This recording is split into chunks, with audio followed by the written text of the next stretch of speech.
Real Virginia is proudly produced by the Virginia Farm Bureau Federation. Since 1926, Farm Bureau has been working to preserve Virginia farms and our rural heritage.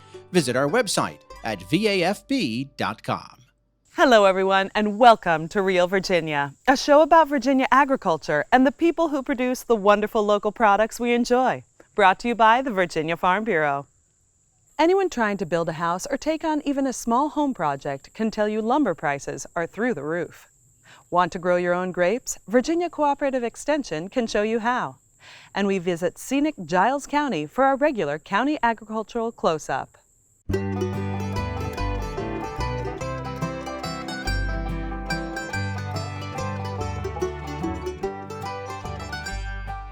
Home will always be Virginia, between the Blue Ridge and Chesapeake Bay, Atlantic to Appalachia,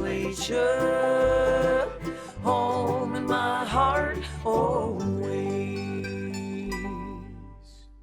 Welcome back to Real Virginia, everyone. We're coming to you this week from Garland Dodd Park in Chesterfield County, where there certainly are a lot of trees. The retail price of lumber has been high this year. Norm Hyde reports it's all about supply and demand. At one point during the pandemic, lumber was a very hot commodity and very expensive at the home center. With people homebound for months on end, it's easy to see why. People were forced to stay home. Those folks that would normally be spending money on vacations and going out to eat diverted some of those funds into home improvements and remodeling. Miller Adams with the Virginia Department of Forestry works in Charlotte County to help timber owners care for their trees and plan harvests. A building boom is not the only reason lumber prices surged. A red-hot real estate market was also a major factor. One of the things that could have kicked in were the low interest rates during that period. Could have spurred some of the demand for lumber. Even though the price of lumber is now dropping, it's still higher than it was before the pandemic. Demand for new single-family home construction is keeping lumber prices high. But that extra income hasn't necessarily reached everyone in the lumber supply chain. Barney Warner has been cutting trees in Highland County all his life. He and his son haven't seen the kind of wild price swings that retail consumers have experienced. Prices of what we were getting for logs went up a little bit back in, early part of spring, but that was really before the lumber prices went crazy, you know. They finally went up some. It really doesn't trickle down anymore. I mean, it's like we've been getting the same thing for logs for years and years and years, basically. Adams says if you're thinking of harvesting timber, it pays to consult an expert first. Selling timber is something that most of the landowners I work with, it's a once or twice a lifetime situation. So I try to encourage folks to, when they are thinking about selling timber, to at least seek some professional advice, get some idea of what their timber may be worth. Loblolly pine is one of our most commercial species in this area of the state. And we're in a heavy reforestation area because of the timber that's being cut. And most of that property that is harvested, we do plant back to loblolly pine. Those trees can, do well till about 60 years of age. So there's a lot of opportunity there to do things within that 60 years. But more often, the 30 years is what we kind of consider as the economic maturity of those stands of pine. Timber and other agriculture and forest-related industries are a valuable part of Virginia's economy. The Virginia Department of Agriculture and Consumer Services estimates the total economic impact of the state's forest industry is $21 billion a year, and about 108,000 Virginians work in the field. Some of those employees are the lumberjacks who know how to focus on harvesting mature trees. A tree is like you or me or anything that grows. It's got a life expectancy of so many years. And when it gets to that point, it's time to cut it. That's why I say we do a lot of select cut. We go through, which we've done here, go through this foresting and cut all the big mature trees. And then we leave all the younger nice trees that's not got disease or damage to grow. Modern tree harvesters must meet state regulations to reduce or eliminate water runoff. It's all about being good stewards of the forest. It's a renewable resource. We've cut in here now. A lot of this territory will sprout back up in little sprout young trees and stuff, and it'll reforest itself. You know, it'll come back. And wildlife, any type of your wildlife after you've cut timber, they always flock to an area where you cut timber because stuff comes up, plants, trees, everything, food for them. Properly timed and executed timber harvest have a pretty significant value to all of us as Virginians, not necessarily strictly for the lumber and the products that we produce out of these harvests, but you know, it creates a diversity of multi-age stands of timber scattered across the landscape, and it's that diversity that's key for many wildlife species. Whether you're harvesting hardwood trees for furniture or pine trees for 2x4s, timber is one of the most valuable resources in rural Virginia. The good news for do-it-yourselfers is that timber prices rise and fall, so hopefully your next home improvement project won't be so expensive. In Highland County, Virginia, I'm Norm Hyde.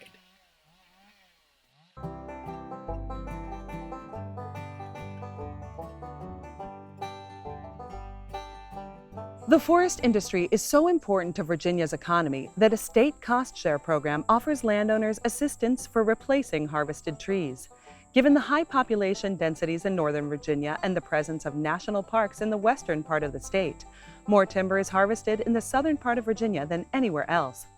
While individual hardwood trees are more valuable for furniture and export sales, pine trees are more commonly harvested for construction, wood products like mulch and fuel pellets, and pulpwood. Timber is also a valuable export product. Almost $261 million worth of Virginia forest products were shipped overseas in 2018. Hi, today we're going to be talking about muscadine grapes from the ground up. Please stay tuned. We're stronger together, especially at this difficult time. For over 90 years, we've watched our membership grow, and we're honored to be part of such a special community. Thank you to the farmers who provide for us every day. Virginia Farm Bureau is proud to serve our members, their families, and to give back to our local communities. That's the Farm Bureau way. Muscadine grapes are a heritage variety in the Old Dominion. Chris Mullins with Virginia Cooperative Extension talks with an expert about how this can be a great addition to your home garden. From the ground up.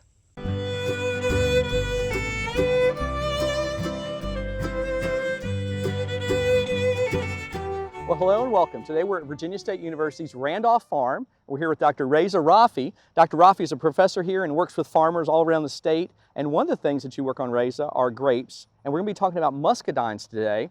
What is a muscadine grape? Yeah, muscadine grape is actually a southern version of our bunch grapes, which is really interesting. I got to know muscadine grape a few years ago, and I tried the fruit and I fell in love with it. I said, this has a lot of potential for small farmers because it's crunchy, it's sweet, has seeds, which southern people, they wouldn't mind, but definitely it's not seedless. There are some they're trying to develop a seedless muscadine variety, but it has a lot of potential for a small farmer and homeowner. So Reza, where do they start? When do you plant this, and how do you plant it? Well, the first thing you need to know is muscadine either comes in as self-fertile or female. When you order your plant, you need to make sure you know what you're ordering.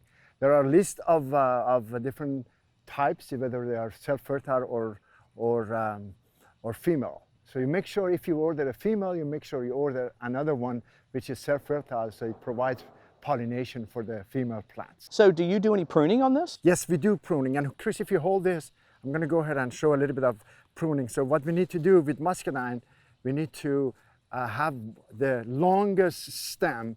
We prune everything else around it. Let's say I brought this as an example. We just prune all other stuff that are around this.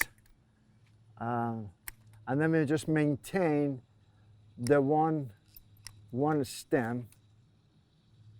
But if you want to make sure when you prune it, you got to leave the last leaf, the leaf before the main is stamped on, Okay. before you prune all the other sucker. That's that leaf stays Leave in that here. one, okay. Yeah, this is, I leave that leaf in there.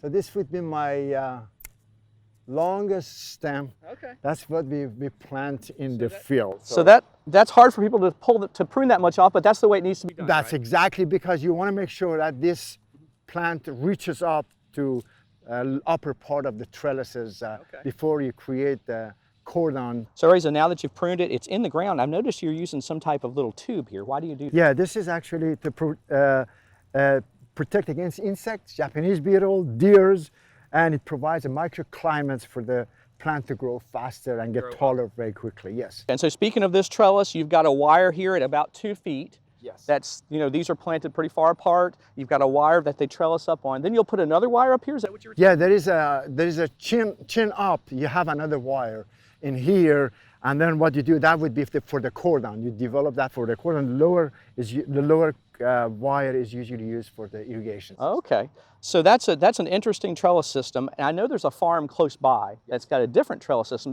They're taking out some plants and putting in some muscadines. Let's go check their farm out and see how they're doing their trellis. Absolutely.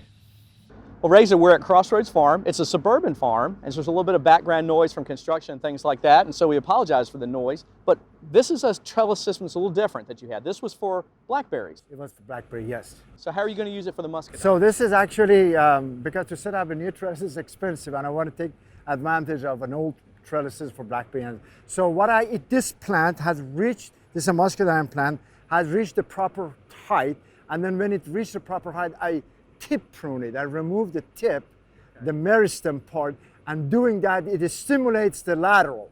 So it stimulates the lateral. If you notice, I have 2 lateral shoots coming out, and I'm going to go ahead and remove everything else, all the other suckers, shoots that are coming from laterals, and only leave these 2, and these 2 will convert to cordon. One of these eventually gets long and would be wrapped around this one, and the other one, this one would be long, and I would wrap it around this one to go the other way. So that would create a cordon, just trying it to see how it goes. Sure, it makes sense, and that's a good way to utilize this that you already got and not spend so much money on it. Exactly. Okay, well great. So Reza, for a home gardener, if they were going to plan putting in some muscadines in the spring, what's one tip that you might think about when to start planting? Just make sure you order your plant early, because muscadines, there is a tremendous market. Everybody wants to plant muscadine. Just be proactive and order your plant as soon as possible. Order them in the fall for the spring. Yes, exactly. Even end of the summer would be better to order them for the spring. Yes. Great. Well, thank you for letting us for showing us everything we did today with the muscadine. Thank you, Chris. Well, for more information about growing muscadine grapes, contact your local county extension office and talk to a master gardener. From the Ground Up, I'm Chris Mullins. We'll see you next time. From the Ground Up is presented with the generous advice and assistance of Virginia Cooperative Extension. Visit their website at ext.vt.edu. Hi, I'm Chef Tammy Brawley from the Green Kitchen. Coming up on Heart of the Home, a fresh, delicious fig tart. We hope you'll stay with us. And now, a sneak peek into a day in the life of a Virginia dairy cow. They get their day started.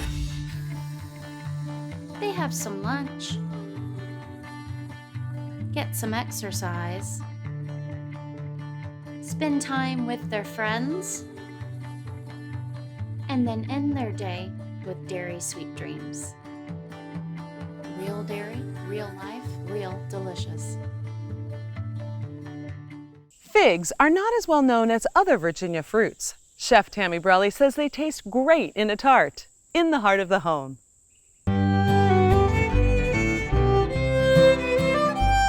Hi, I'm Chef Tammy Brawley from the Green Kitchen. We're here with Heart of the Home today, and I'm going to show you guys a delicious summertime dessert using one of my absolute favorite ingredients, and that is figs. This is a brown turkey fig. There are several out there. These are actually in season in February and August, believe it or not. I used to have a huge tree at my previous residence, and I loved using all the figs off of it. This recipe is so refreshing, I cannot get over it. So first we're going to start with the crust. We're going to be using a tart pan with a removable bottom. but we're going to step over here to my food processor where we have about 1.5 cups of flour. We're going to add 1/2 cup of cornmeal. This is a cornmeal crust. And then we're going to add a pinch of salt.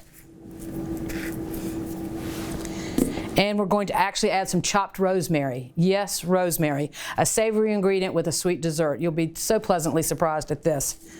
Add that in, turn our food processor on. While that's starting to blend, you want to go ahead and have about a stick of butter, about 1/2 cup, excuse me, and you want to go ahead and start adding that to your mixture. It's going to start coming together, but it will take just a moment.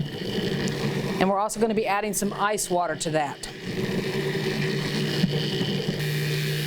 It is preferable that you have the butter cold. It would certainly blend quite a bit better.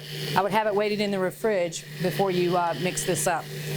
So now that that's coming together, we have some ice water here, and we want to add about, the recipe I think says 3 to 4 tablespoons. Believe it or not, the weather does affect these sorts of things. I've made them before where I've had to add 7 tablespoons of water. And all we're looking for is for the dough to come together. And I believe that's 3, 4. It's not quite together yet. 5. It's going to start leaving the sides of the bowl when it's done. You should always stop and take a look at it anyway. I can touch it with my fingertip and it is still quite dry.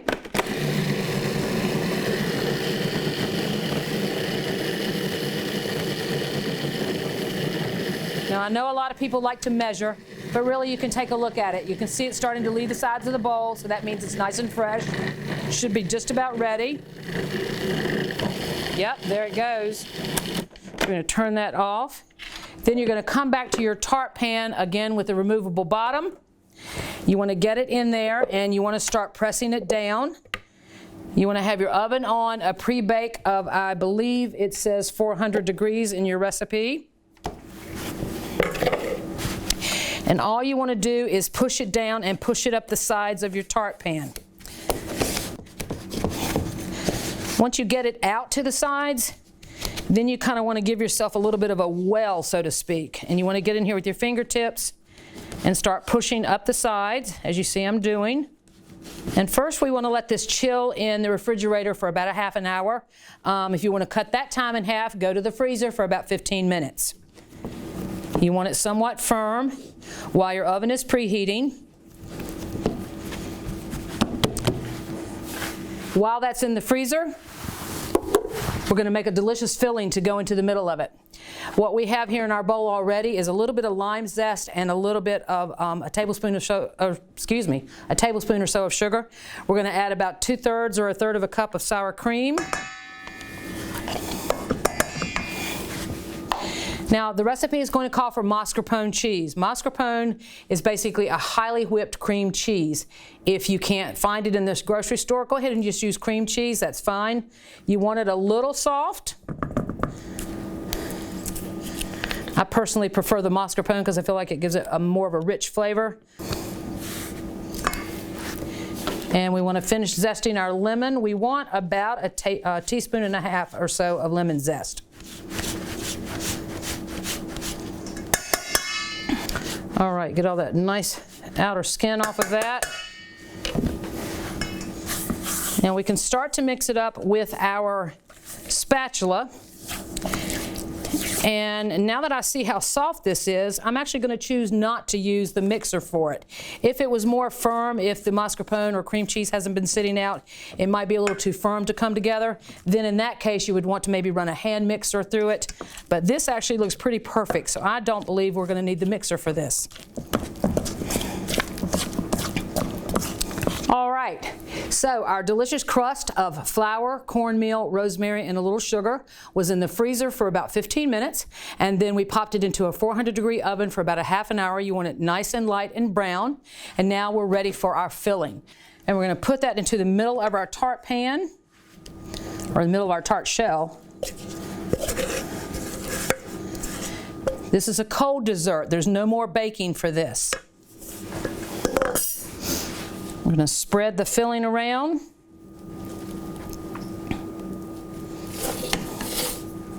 We're not trying to come up completely to the top because we're going to be adding these delicious sliced figs.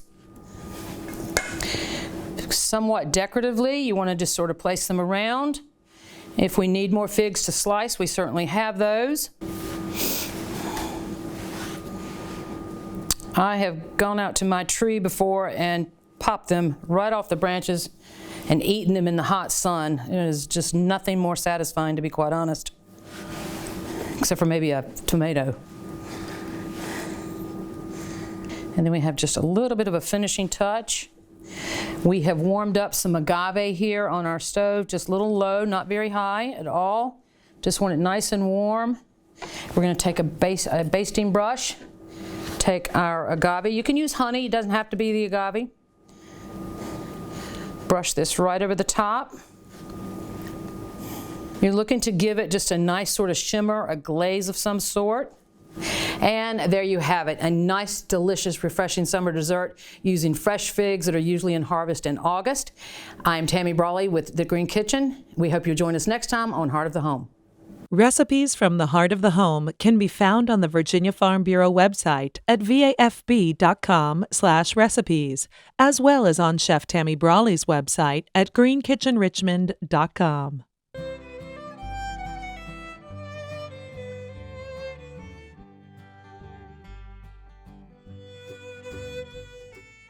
More than 60 farmers raise figs for commercial sale in Virginia, and there are plenty of backyard fig trees in the southeastern part of the state where the weather is best for them. Fig trees thrive in full sun and warm climates and are a member of the mulberry family.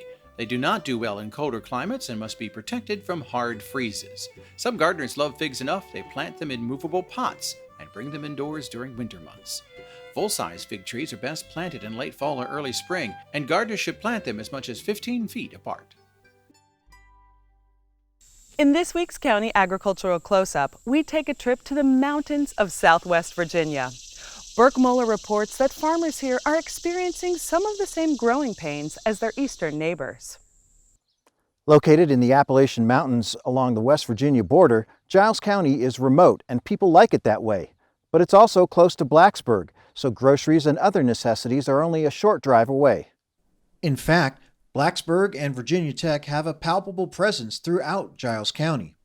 It's a 20-minute drive from Blacksburg to the county line, but Giles offers a slower, rural pace and stunning mountain views. Andrea Pulliam and her husband operate Rolling Hills Farm in Newport, near the southern end of the county.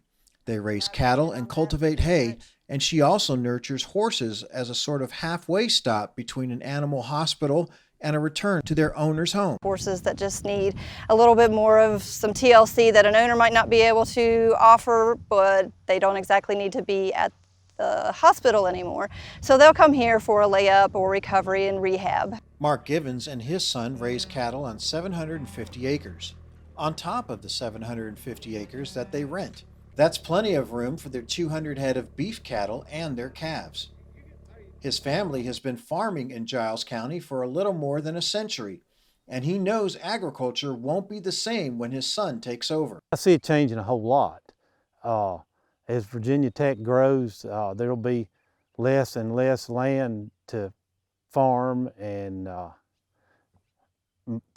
since the hay selling, there's probably going to be more hay to sell and hopefully more direct marketing of the meat, but I see it changing a whole lot.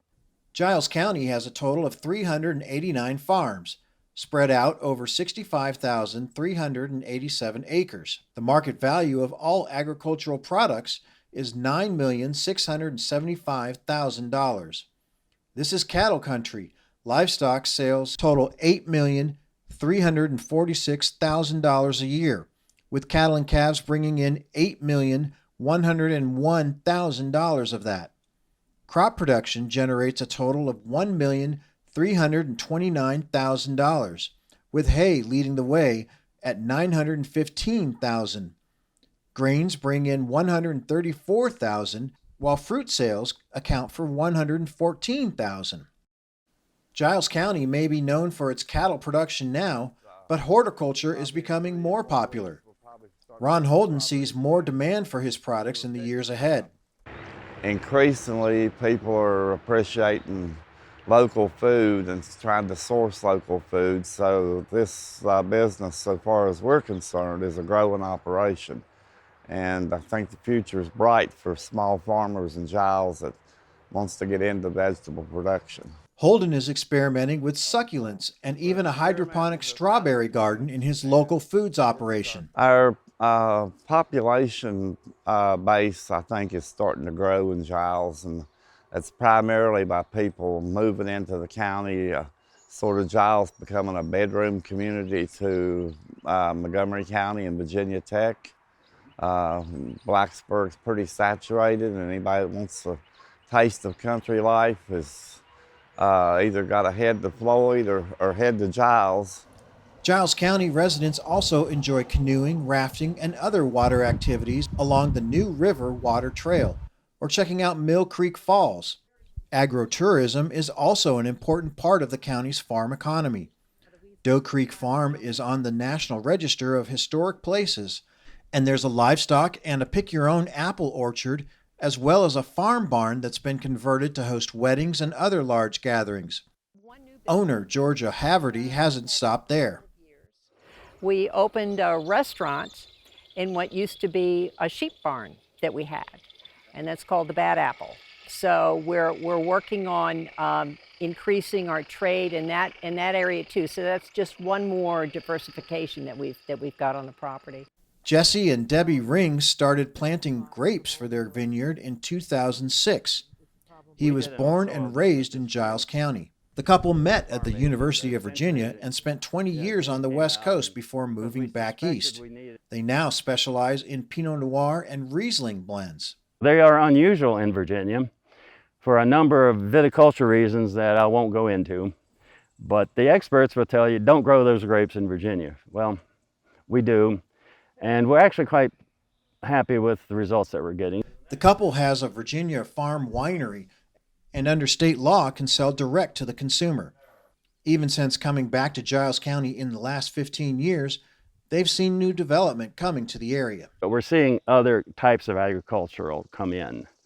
There are some vineyards in Southwest Virginia. There's more tourism. I see a big difference there. Population pressures are bringing change, but the people of Giles County all enjoy the natural beauty and rich farmland of the Appalachian community. And they're determined to keep farming alive and active here.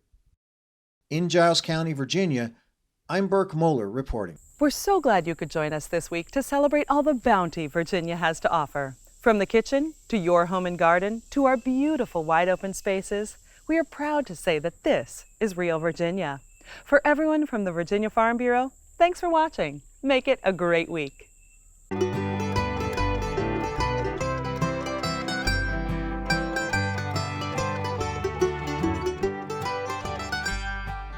Home will always be Virginia, between the Blue Ridge and Chesapeake Bay, Atlantic to Appalachia.